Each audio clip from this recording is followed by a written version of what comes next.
despiertos después de la primera clase, por el café. Bien, vamos a continuar nuestros temas de examen. Ahora vamos a entrar en gastro y vamos a ver fármacos para las enfermedades del ácido, las que son las enfermedades que más vemos en la clínica, en el cotidiano, que forman parte aquí, la gastritis, las úlceras, enfermedad por reflujo, y entonces se clasifican a los medicamentos en patologías del ácido, en aquellos antisecretores, que son por ejemplo los inhibidores de la bomba de protones, el omeprazol de esta familia, los antihistamínicos, la ranitidina, cimetidina, entra aquí. Tenemos los protectores gástricos, que son geles o son análogos de prostaglandina. Tenemos los antiácidos, que neutralizan al propio ácido gástrico.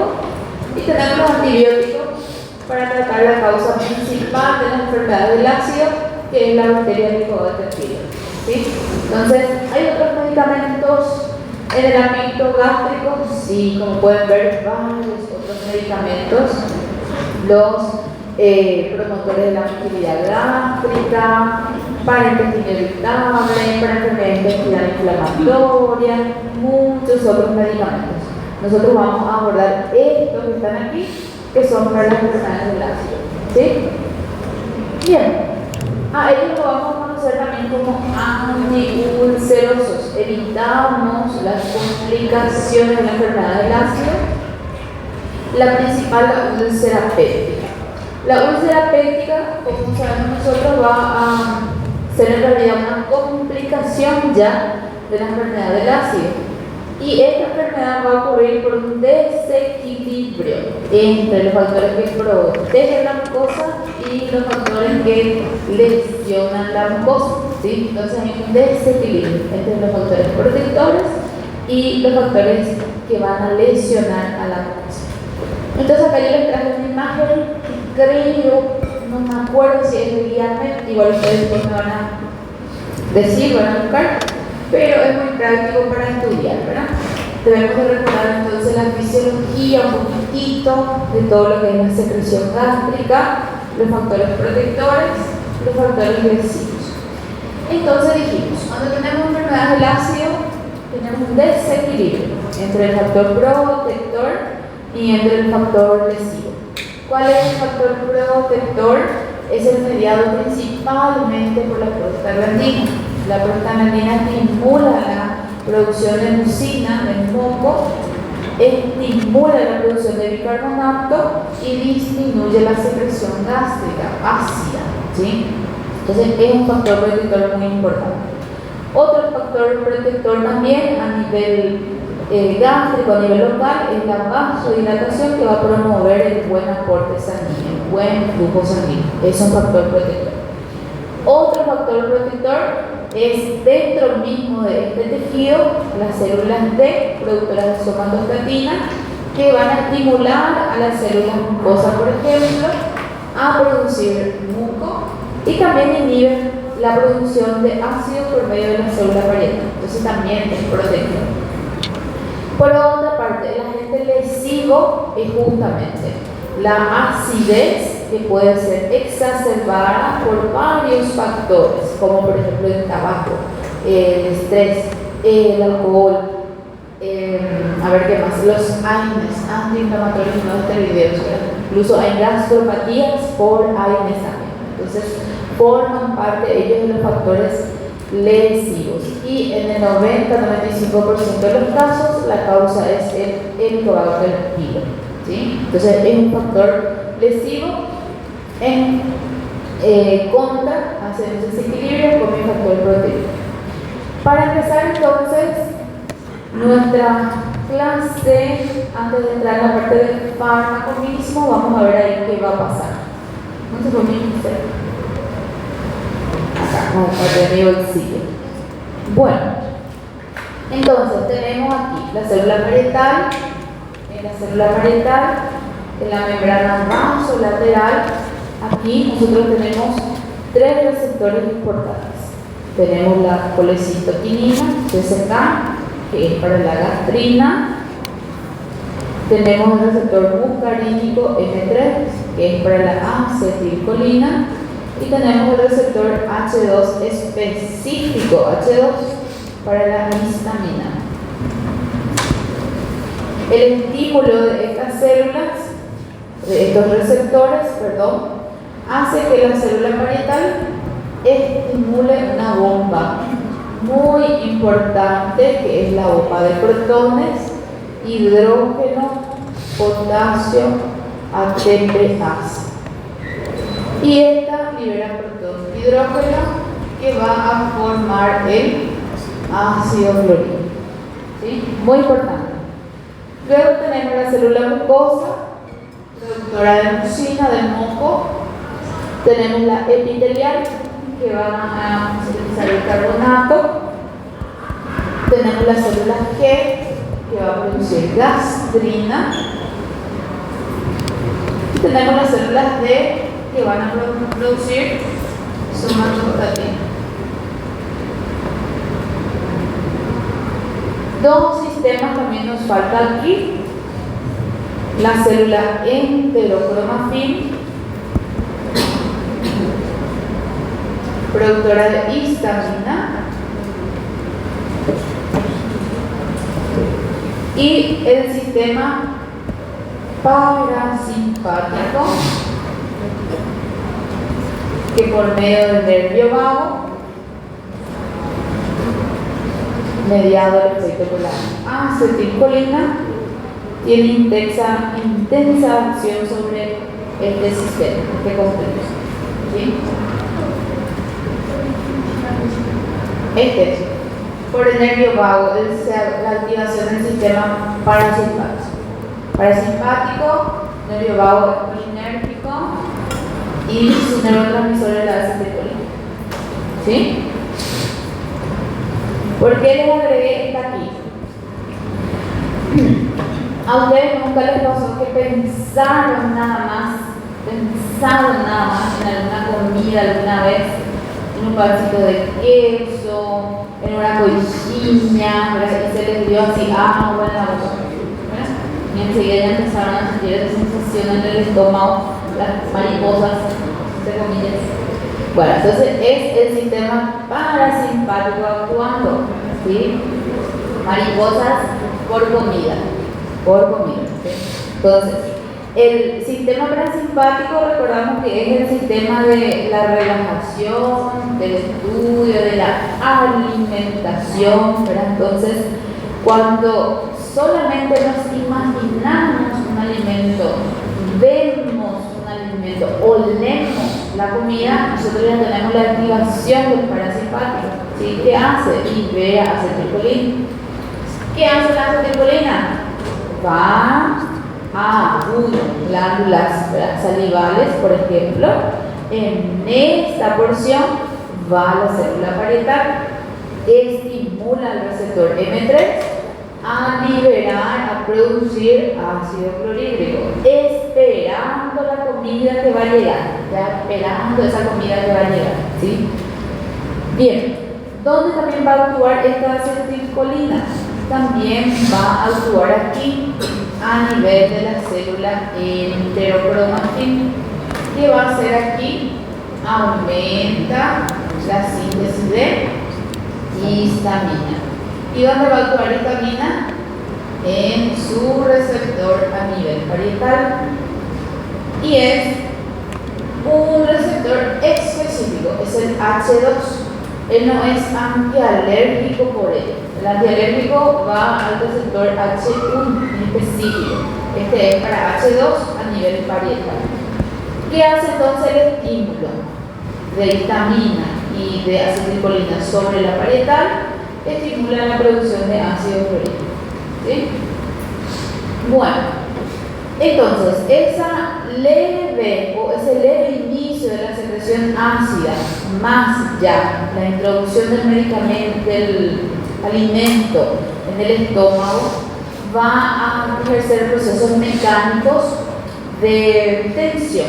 tensión sobre la pared, ¿sí? Que va a estimular a las células G a liberar gastrina. ¿Y dónde va a ir esa gastrina? Va a ir a su receptor CCK, colecitoquinina tipo 2, y ese mismo receptor también tenemos aquí en la célula enterocromática. Entonces la gastrina estimula la célula parietal a producir ácido clorhídrico.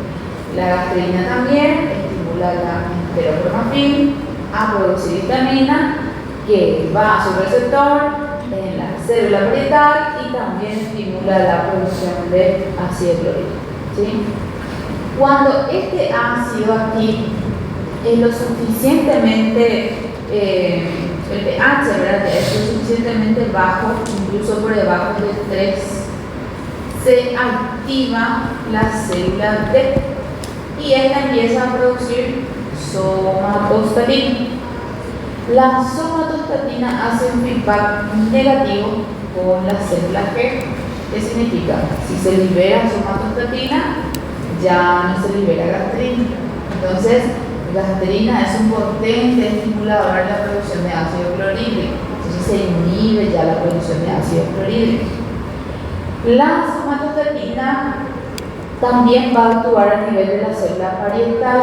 Tiene su receptor aquí de somatostatina y al actuar sobre la célula parietal inhibe la liberación de HCl, ¿sí?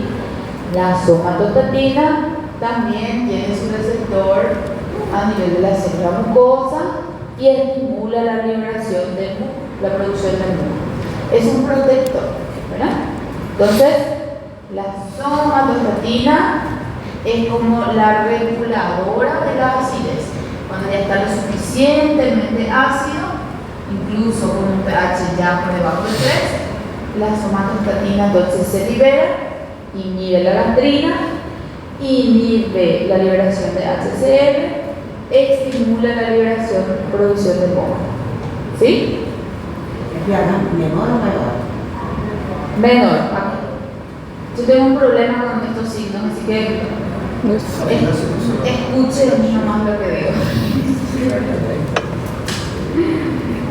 ¿Sí? Yo tengo un problema con derecha e izquierda, entonces, ¿sí? Bien.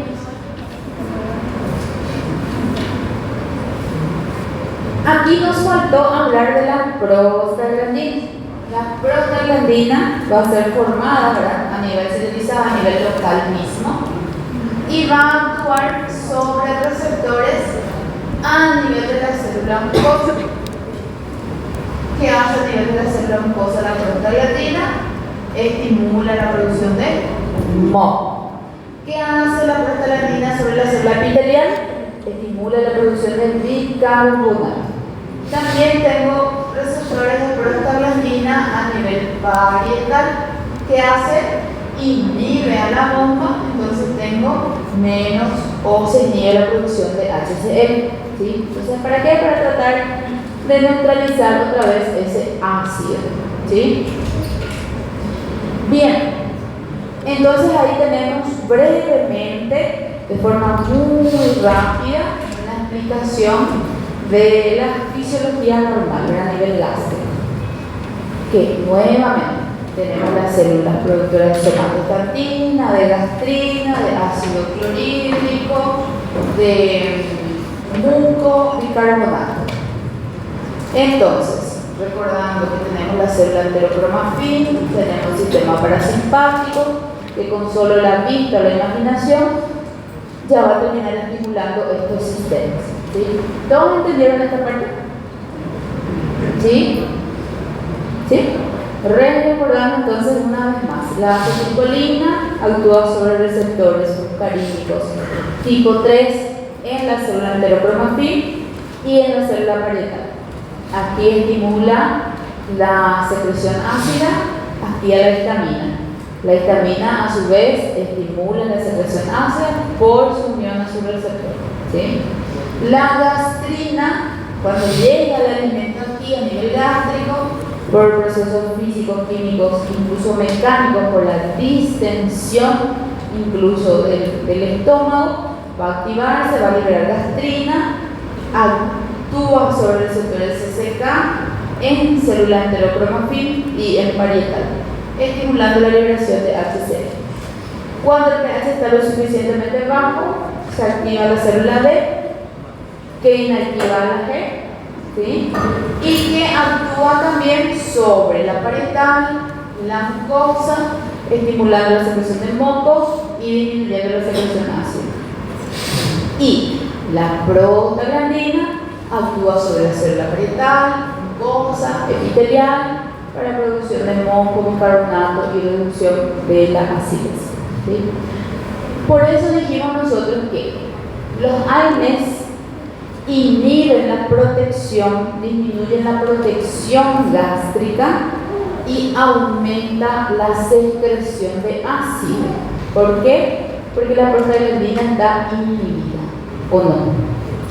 Sí, ¿verdad? Entonces la prostaglandina no se produce con uso de AINES, entonces se inhibe la producción de muco, de bicarbonato, y funciona normalmente la bombita produciendo ácido porque no hay prostaglandina para intervenir en ese proceso, ¿sí?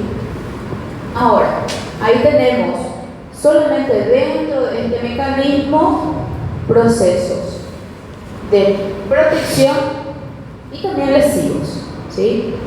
Y en aquellos pacientes específicamente que tienen la bacteria Helicobacter pylori, se han visto que las células de productoras de somatostatina disminuyen en estos pacientes. ¿Sí? Entonces hay más factor lesivo que protector, ¿sí? Bien, viendo entonces esto, vamos a hacer nuestros fármacos, ¿verdad? En antiácidos tenemos los antisecretores, los que evitan que se secrete HCl, ácido clorhídrico, ¿sí? ¿Cuáles son ellos? El más potente de todos es el que inhibe esta bomba, que es la bomba de hidrógeno, potasio, ATPase, y son los inhibidores de la bomba de protones. El omeprazol, el pantoprazol, el ensoprazol entra en esta familia, ¿sí? Otros inhibidores de la secreción son los antihistamínicos, los anti-H2, que actúan inhibiendo específicamente a este receptor. Ahí entra la ranitidina, cimetidina y su familia. La ranitidina hoy en día ya no se utiliza, ¿sí? Ellos son antisecretores. Luego tenemos, voy a cambiar para mostrarles. Luego tenemos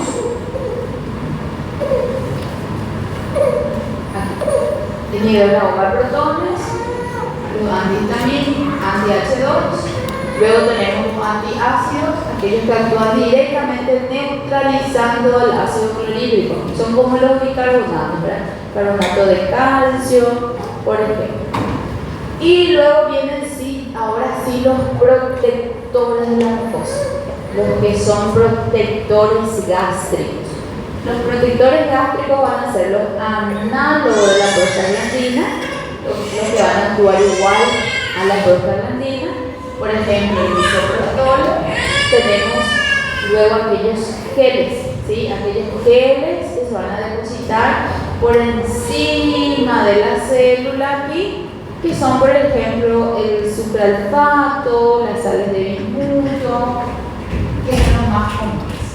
Voy a borrar, no sé si puedo borrar. Partecita importante, está la parte farmacológica aquí, que nosotros vamos a discutir. ¿Hasta ahí queda alguna duda?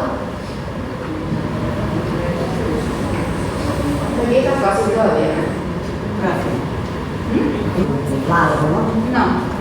Ellos no van a tratar la patología de base. Son solamente para ese síntoma momentáneo. ¿Sí? Dime.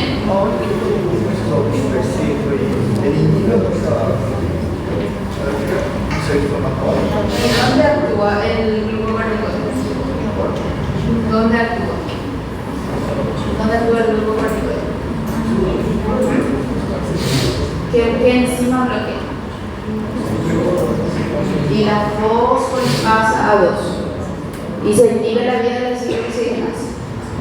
Y ahí está la prostaglandina. ¿Sí? Bien.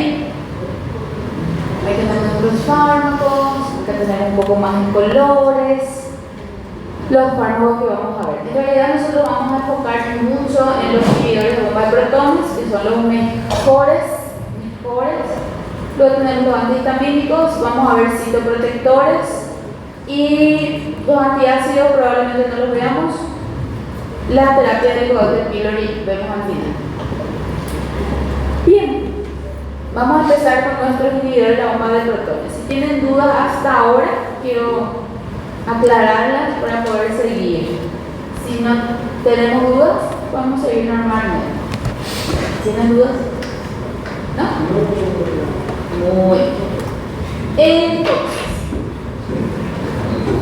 respiro un poco porque. Entonces, los inhibidores de la bomba de protones, primer temita de examen, son profármacos. Ellos no son fármacos activos, significa eso, ¿verdad? ¿Qué significa que son profármacos? Que están inactivos, necesitan ser activados. Entonces, estos profármacos son los prazoles. Omeprazol, pantoprazol, esomeprazol, lansoprazol, dexlansoprazol, todos los prazoles son inhibidores de la bomba de protones. ¿Sí? Ellos van a inhibir a la bomba hidrógeno, potasio, ATPase. Y son muy potentes, ya que inhiben la última etapa de la producción de ácido clorhídrico. Ellos son muy potentes, ¿sí? Disminuyen la producción incluso de hasta 95% de la secreción ácida, ¿sí? Esto no va a ocurrir en un solo día, no es que una vez el paciente toma el medicamento ya bloquea la secreción hasta 95%, pero sí acontece en los 2, 3, 5 días de tratamiento, ¿sí? Entonces son potentes. Imagínense bloquear 95% de la secreción ácida, es muy potente, ¿sí? Entonces, primer slide, primer tema de examen. Ellos son profármacos, mecanismo de acción, inhiben la bomba de hidrógeno, potasio, ATPase, por eso se llama inhibidor de la bomba de protones, ¿sí? Segundo slide, tema de examen también. Ellos necesitan un ambiente ácido para activarse. Ellos necesitan un ambiente ácido para activarse. Pero el jugo gástrico los destruye. ¿Sí? Ellos necesitan un ambiente ácido para activarse, pero el jugo gástrico los destruye. Entonces ellos son formulados para que no se disuelvan en medio gástrico, en el jugo gástrico. En el medio ácido, exactamente. Entonces ellos son vía oral. La mayoría de ellos. Hay algunos que sí hay también, ¿sí? Pero la mayoría lo utilizamos vía oral, de forma ambulatoria. Entonces, voy a dejar acá mi estomaguito. Ustedes saben que yo soy pésima dibujando, pero ellos necesitan de este ambiente ácido para activarse, pero el jugo gástrico lo destruye. ¿Y dónde tiene que llegar él? En la célula parietal. Acá en el extremo de la célula parietal, donde está la bomba de hidrógeno, potasio, ATPase. Ahí tiene que llegar, ¿sí? Entonces, son formulados de manera que puedan atravesar el estómago sin justamente destruirse allí, porque la mayoría de ellos están en cubierta entérica. ¿Qué es la cubierta entérica? ¿Dónde se va a disolver? En el intestino, en pH alcalino, ¿sí? Entonces vienen con una cubierta entérica, pasa al estómago, llega al intestino, ahí se disuelve la cubierta. ¿sí? El intestino rápidamente es absorbido, pasa a la circulación sistémica. De ahí es captado por la célula parietal, difunda hacia la célula parietal. Y de la célula parietal es expulsado a nivel canalicular. Bien aquí, se acumulan aquí. Ven que ya están cerca de su objetivo, ¿sí?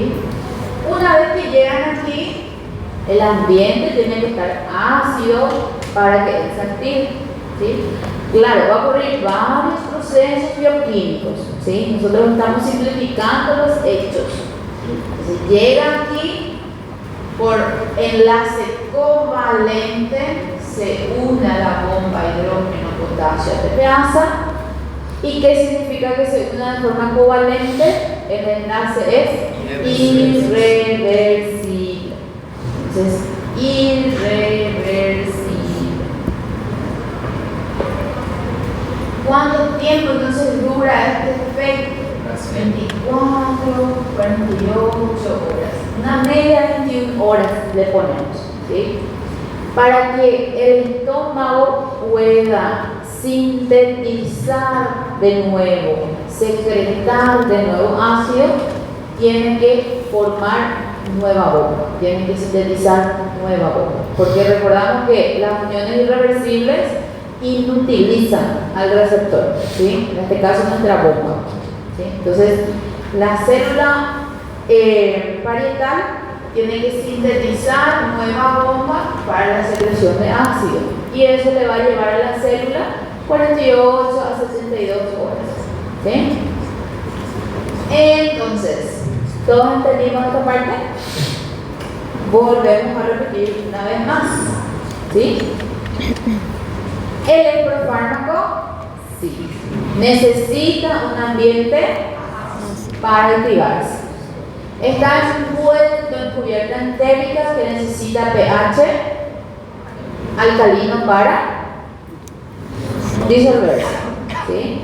Entonces, esa es la forma de presentación más común. Viene también en polvo, pero asociado con bicarbonato, ¿sí? Generalmente para neutralizar los ácidos a nivel gástrico. Bien, más común es cubierta entérica. Entonces llega aquí el medicamento, llega al intestino, se disuelve, va a ser absorbido, ¿sí? Va a ser absorbido. Una vez absorbido, pasa a la circulación. De la circulación, la célula parietal los capta, va a difundir por la célula parietal y es expulsado aquí en el canalículo secreto. Este es el canalículo, ¿sí? Se le pide, ¿sí? Ok. Sí.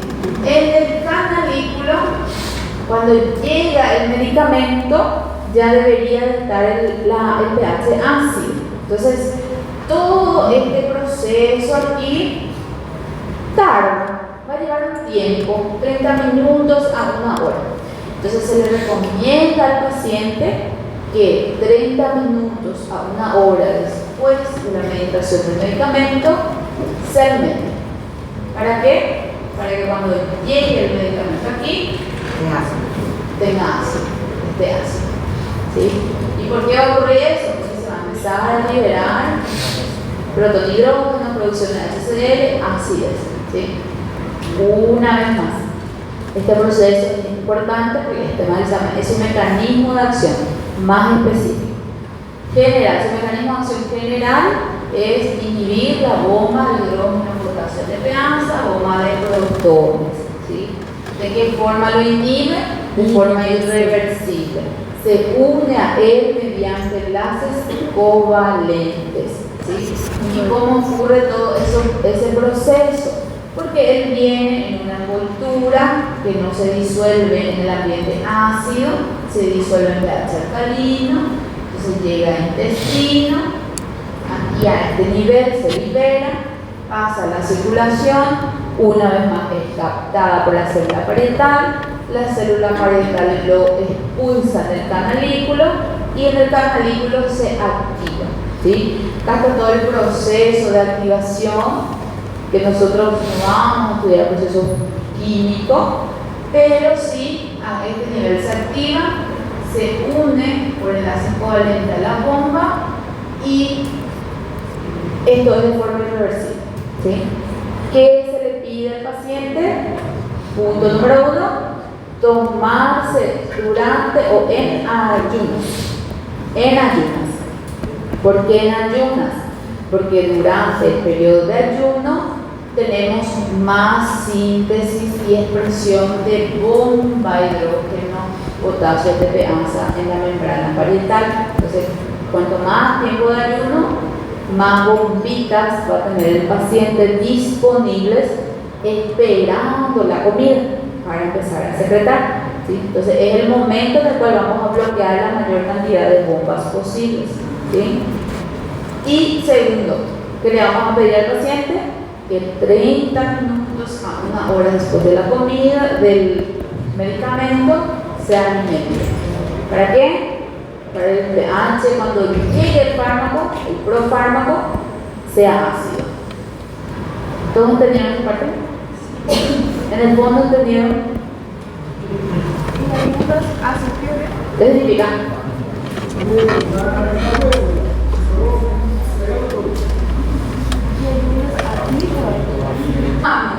Acomodar, ¿verdad? Punto número 1. Sí, decime. Passo hepático só para eliminação? Para eliminación. Ativação. Activación a nivel gástrico, pH ácido, ¿sí? Para el metabolismo, ¿verdad? Então, para absorver não precisa de meio ácido, mas depois que ele já está no sistema líquido, Para activarse el necesita de medio ácido, para activarse. Aún así, por 6 meses más, para mantener la inhibición de la secreción, para que pueda recuperarse ese tejido. Esse tipo de tratamento até mudou agora, né? Eles estão usando 2 vezes o protetor gástrico. Sí. O omeprazol, no caso. 2 vezes ao dia e durante 14 dias. Por el antibiótico. É. Por el antibiótico. Y después se continúa por 3 meses e incluso 6 meses, o va a depender de la patología, ¿verdad? De qué tipo de lesión tiene a nivel gástrico. Si es solo gastritis, si es gastritis ulcerativa o si ya es una ulcerativa, ¿sí? Bien. Entonces, a ver qué nos dice acá en esta presentación. Ya tenemos todo el contenido. Profe, só para confirmar, ele se dissolve no estômago e se absorve no intestino? No se disuelve en el estómago. El que es de cubierta entérica se disuelve en el intestino. Não passa direto. Bajo directo. Recuerden que las cubiertas entéricas son como varias capitas que tienen. No termina de disolverse todo en el estómago, ¿verdad? Eso es lo que ocurre. Tiene varias envolturas gelatinosas, hay que tienen azúcares, hay que tienen péptidos, depende. Muy bien. A ver si tenemos toda la información aquí. Los inhibidores de la bomba de protones son profármacos, sí. Requieren activación ambiente ácido, sí. Después de la absorción sistémica, el profármaco, no se olviden de esta palabra milagrosa en el examen, se difunde en las parietales y se acumula en los canalículos. Ahí va a sufrir catalización de protones, una sulfonamida tetracíclica, y se va a unir mediante enlace covalente a la bomba de protones y lo va a inhibir de forma irreversible. Está toda la info ahí. Todo lo que les expliqué acá está acá. Faltó la edema que está más adelante. ¿Sí? ¿Se puede reanudar la secreción ácida? Sí, se puede reanudar, pero ¿de qué va a depender? De la síntesis de nuevas bombas. Se tiene que sintetizar nuevas bombas, ¿sí? Que está aquí arriba. Entonces ahí tenemos su tiempo de acción y es eso. La cantidad de hidrógeno, potasio, ATPasa, bomba de protones aumenta en el ayuno o después del ayuno, entonces debe administrarse en la primera hora antes de la comida. ante la primera comida del día. En la mayoría de los individuos, una sola dosis es suficiente, algunos necesitan más de una dosis, una segunda dosis. Y ahí tenemos nuestros medicamentos. Hoy en día el omeprazol está siendo desplazado en realidad por el pantoprazol. El pantoprazol es mejor en cuanto a efectividad, ¿sí? Entonces ha sido desplazado porque se cree que hay una cierta tolerancia a él, el organismo termina sintetizando más bombas, el bloqueo de repente no es suficiente, hay una cierta tolerancia. Pero igual en el hospital nosotros lo que tenemos es el omeprazol, entonces hay omeprazol para casa. El desnansoprazol es el que más usa y le encanta al gastro, es el mejor, ¿verdad? Y tenemos para una vez al día su requerimiento. Requiere medio ácido, síntesis de nuevas bombas para reanudar la secreción, inhibe hasta el 80-95% de la secreción de ácido y tiene una buena biodisponibilidad. Recuerden que va a tardar entre 2 y sacar 3 hasta 5 días en bloquear esa cantidad de receptores necesarios para inhibir el 95% de la secreción ácida. Y tiene mucha afinidad a proteínas plasmáticas, entonces queda eso. Tiene eliminación renal y metabolismo hepático por los citocronos. Aquí tenemos algo interesante cuando hablamos del metabolismo. Les voy a decir ya, aquí vemos sus formas de alimentación, de formulación, pero que ya hablamos de ello.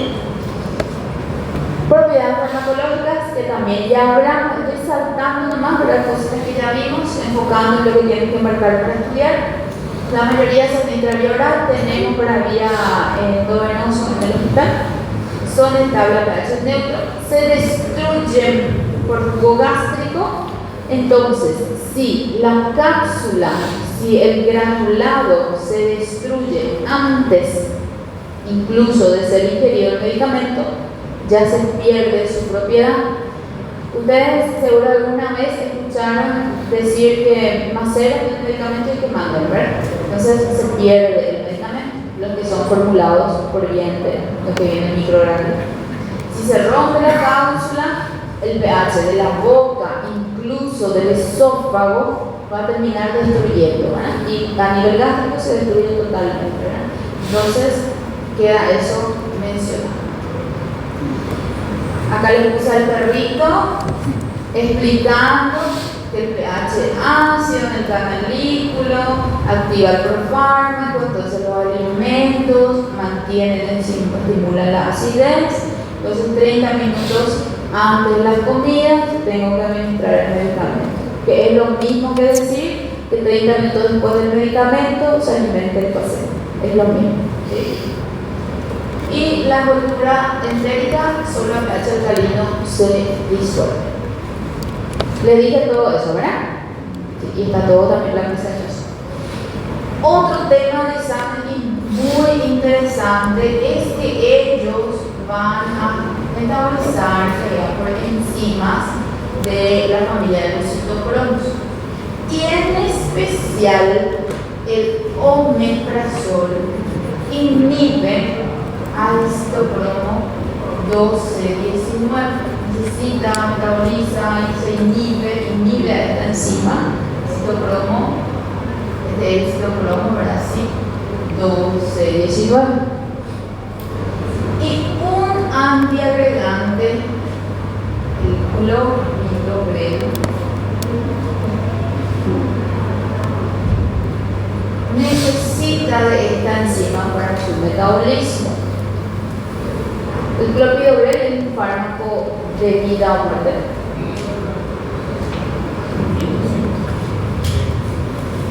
¿Qué es?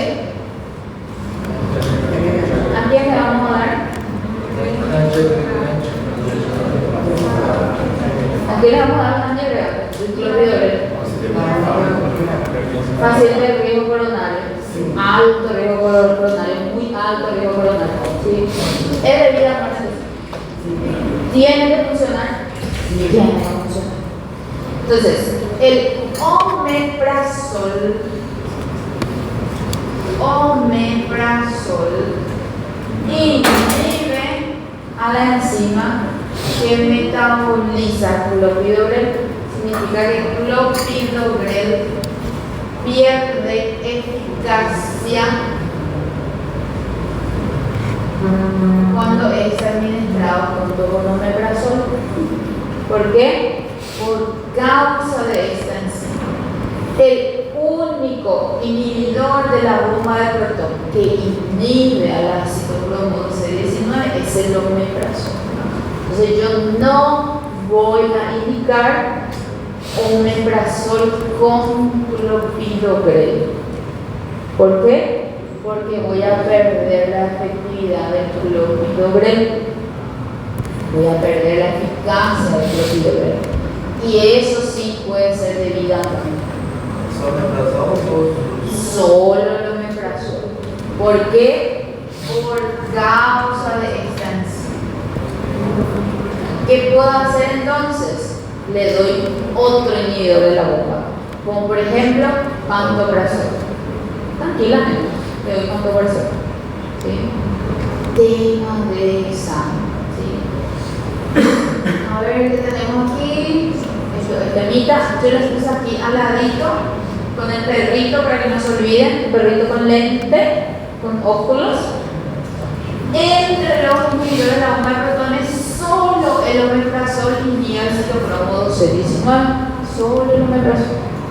Existe evidencia de que estas enzimas y citocromos necesitan el clopidogrel para su conversión, para su metabolización, y si están inhibidos, entonces se pierde ese proceso metabólico, se pierde la eficacia del clopidogrel. Tema de examen. Entonces yo les puedo decir, llega a urgencias paciente con alto riesgo coronario con infarto de miocardio. Infarto de miocardio. Dentro de sus indicaciones médicas tiene un inhibidor de la bomba de protones con clopidogrel. El inhibidor de la bomba de protones es omeprazol. ¿Cuál fue el fallo terapéutico? ¿Cuál fue la enzima implicada? CYP2C19. Justamente asociar omeprazol con clopidogrel. ¿Por qué? Porque el omeprazol inhibe la enzima que clopidogrel necesita para metabolizar. ¿Y cuál es esa enzima? Citocromo 12-19. Es lo único que van a memorizar. El otro van a entender. Sí, 12-19. Muy bien. ¿Podemos utilizar otros prazoles? Sí. ¿Cuál no podemos utilizar? Omeprazol. Les puedo dar caso clínico, les puedo dar complete, les puedo dar marcar, ¿verdad? Bueno, ahí tenemos la terapia, siempre erradicamos la causa de la enfermedad del ácido y la principal causa es la ligadura del pylori. CITE, aplicaciones terapéuticas. Acá tenemos aplicaciones terapéuticas de todas las enfermedades del ácido, ¿verdad? Enfermedad por reflujo gastroesofágico.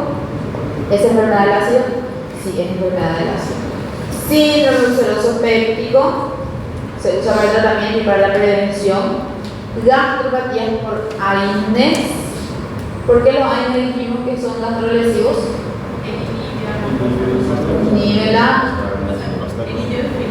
Inhibe el efecto de la prostaglandina, inhibiendo a la. Inhibe el efecto de la prostaglandina, inhibiendo a la cintura oxigenada. Profilaxis por estrés, ¿verdad? Hospitalizaciones y demás, se suele dar. Hemorragia digestiva alta, ulcerosa, por causa de úlcera. Síndrome de Zollinger-Ellison, que es un tumor de células no beta en el páncreas, un gastrinoma. Y la terapia erradicadora del ligador del pylori, que tenemos la triple o la cuádruple. Acá, como pueden ver, tenemos nosotros los antibióticos, que vamos a después al finalcito recordar el mecanismo de acción de los antibióticos, ¿verdad? Tenemos los inhibidores de la bomba de protones Y aquí tenemos un protector, el bismuto. Este es como un gel que se deposita sobre las células, ¿sí?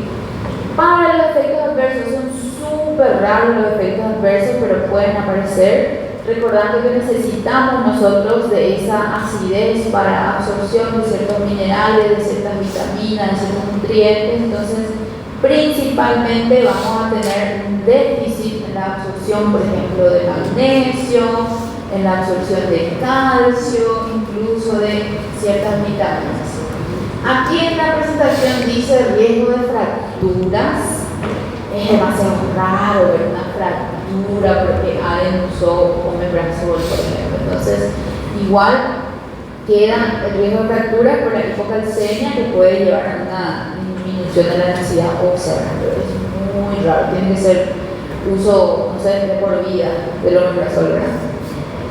Sabemos que la acidez gástrica también anula, inhibe varios patógenos que entran por la boca, ¿verdad? Por la comida y demás. Entonces, si yo disminuyo la acidez, pues tengo más riesgo de infección, ¿verdad? Por ejemplo, por Salmonella, Campylobacter, por Clostridium, y luego todo lo que es gastrointestinal. Puede aparecer dolor abdominal, náuseas, flatulencias, mucho menos comunes para los efectos adversos. Esto es CITE, efectos adversos. CITE, indicación terapéutica. CITE, inhibidor de la bomba de protones. Y el resto va a ser ¿Sabes qué es una investigación? no, no es que esa. No, es difícil. Uma coisa assim. Sente é o pior. CITE es el peor. A gente esquece só na hora da prova.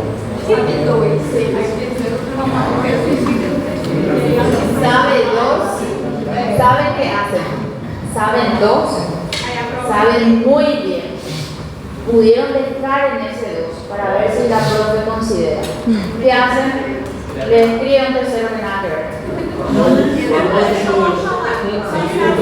Y ahí se anula.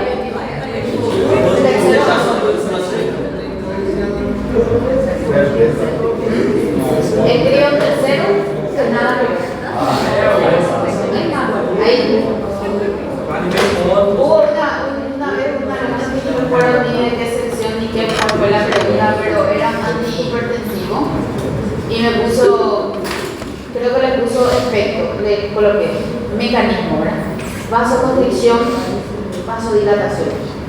Y ya me quedé así, intentando entender la lógica, ¿verdad? Yo me quedo intentando entender.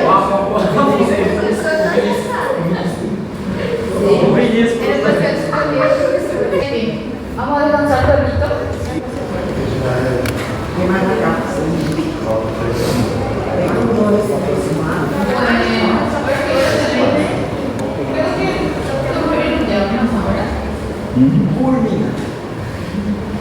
Porque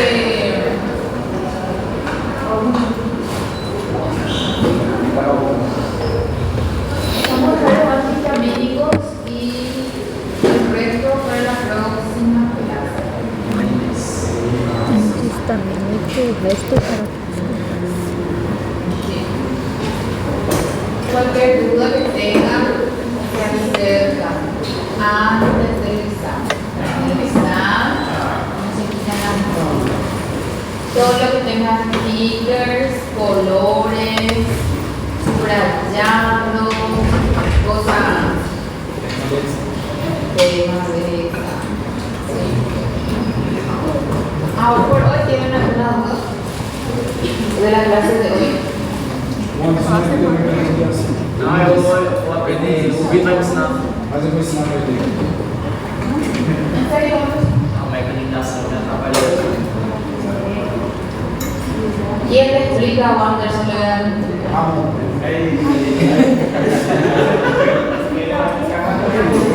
O Vitor vai chegar em casa. ¿Qué le va a explicar a Wanderson el mecanismo de acción? Te voy a dar un punto. De quê? De inhibidor de la bomba de protón. ¿Vení? Ahí, Wanderson, presta atención. Bien, entonces ahora tienen liberado Ga-